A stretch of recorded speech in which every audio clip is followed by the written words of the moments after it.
I know one thing work for every company, for every industry, and for every region in the world.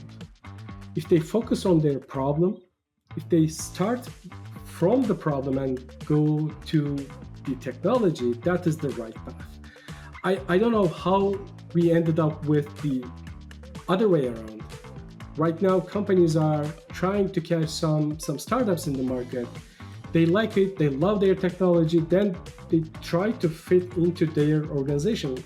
It's almost like 2 years old playing with Legos and try to mash all these each other and try to create a block or something like that.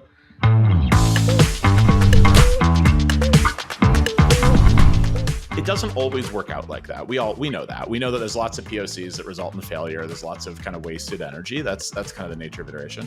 What advice would you give to corporate innovators that are trying to, get the best chance of success, whether it's working with Entrapeer or generally working with startups? It's hard, right?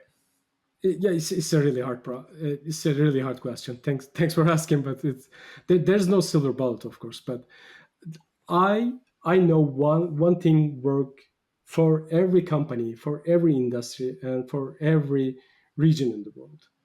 If they focus on their problem, if they start from the problem and go to the technology, that is the right path. I don't know how we ended up with the other way around. Right now, companies are trying to catch some startups in the market. They like it, they love their technology, then they try to fit into their organization. It's almost like 2 years old playing with Legos and try to mash all these each other and try to create a block or something like that. It has to be other way around. I mean, we have to start from the problem, understand the market, convince everyone, create the basic trust, make their analysis, then they can go selecting a company or partner, or they can even build by themselves. Some companies, they have their own capabilities, but as I mentioned in the while I was introducing Entrapeer, they don't have the talent. That's why they skip those steps. Yeah. That's the thing that we are offering to them. I mean, you don't have to skip the market research. You don't have to skip the startup scouting process. We can help you about that. You can come and use those, and you can leave it when you're done. I completely agree that it's important to start with a problem. And, don't get me wrong, like I get distracted by shiny objects. I see all kinds of cool tech that I'll go chase, and I'm like, oh, I wish I could use that. And, my team would probably be yelling at me right now. Like, Ian, you do that all the time. But you have to be grounded in the problem. And I think the thing that I would add is that it also has to be a problem that matters to the organization, right? One of the failure modes that I see companies end up in a lot, to be perfectly honest, is having an innovation team chase a problem that maybe is the third, fourth, fifth, sixth priority, right? Or, maybe matters to the innovation team, but not to a core business, something else. And that's a fool's errand, right? Because you can only focus on so many problems at once, and if you're not at the top of the list, nothing's ever going to happen, even if you find a great solution. How do you help your partners through that process? Do you? By the way, there's no right or wrong answer for that attitude. I mean, let me tell you the real ratio of it. I mean, after we have done thousands of projects, we turn back and check the statistics.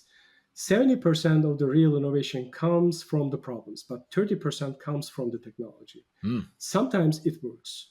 Sometimes it fascinates all the people and they all turn around and focus on that technology. They all help to work it.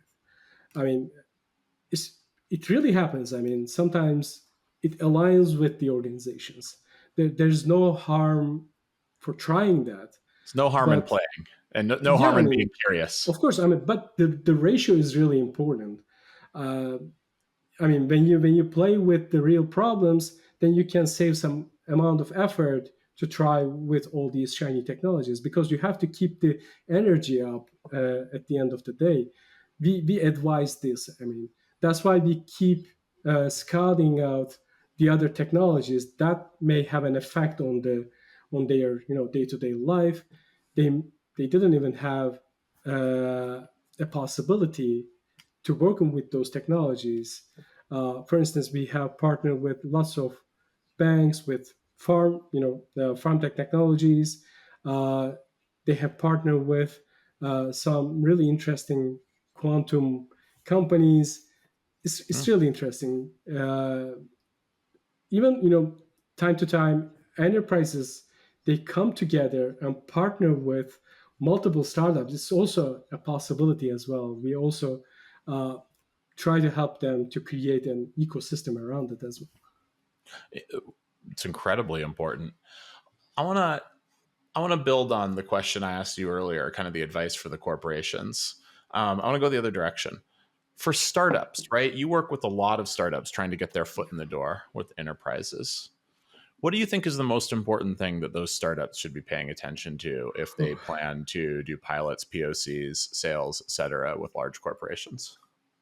While we were working only for the enterprise side, we had 76 or 78 criteria for assessing a startup.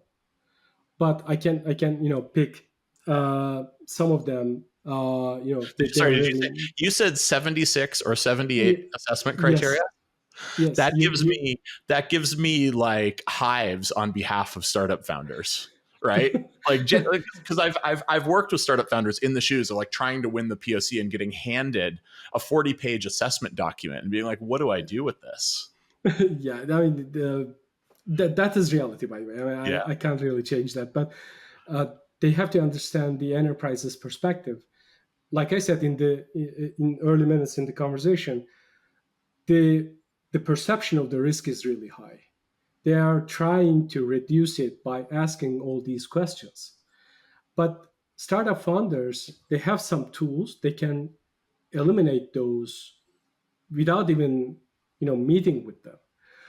The first thing is they have to have a clear use case and a case study to address those companies, because all these people in enterprises, they know their businesses very well, but they don't know how the technology is working.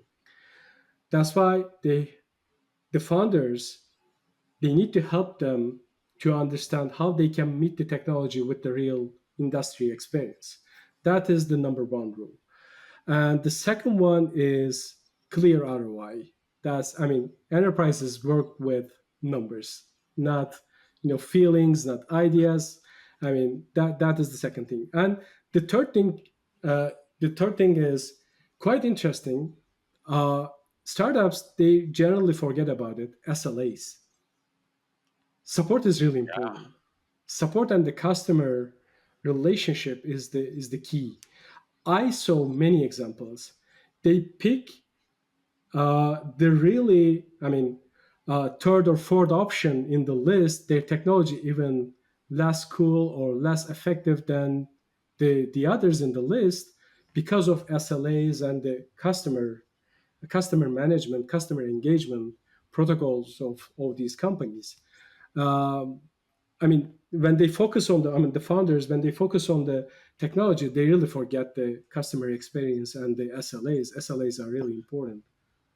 I Absolutely. had one company, they told me that please ask all these startups if they have 100% SLA in the first day, then we can talk. They didn't ask any question about their technology.